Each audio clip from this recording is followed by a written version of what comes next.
বিজয়া দশমীৰ আকৌ এবাৰ শুভেচ্ছা জ্ঞাপন কৰি শাৰদীয় বতৰত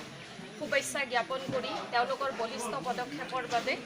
মই মোৰ বক্তব্যৰ সামৰণি মাৰিলোঁ আৰু আকৌ এবাৰ আমি সকলোৱে কওঁ আহক দুৰ্গা মাতা কি জয় দুৰ্গা মাতা কি জয় দুৰ্গা মাতা কি জয়।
ঘূৰণীয়া পৃথিৱীখন ঘূৰি ফুৰি চাই নাপালো বিচাৰি মই কতো এনেখন ঠাই য'ত বুকুৰ মাজৰে বৰ লুইত বৈ যায় য'ত বেলি ডুবা লগে লগে দবা কোবাই পিঠা পোনা পাণ তামোল নে গামোচা খৰাই দিবা মৰম যিমান পাবা সিমান ঘূৰাই পূৰ্বাঞ্চলৰ যোনে নাম উজ্বলাই সাত ভনীৰ ৰাণী মোৰ অসমীয়াই মোৰ অসমবাসীলৈ মই মৰম যাচিলো অসমৰে সন্তান হৈ ৰচনা ৰচিলো মোৰ ৰক্তৰে ভৰা মোৰ গানৰ কলম হলো অসমীয়া আমি চাও জয় আই অসম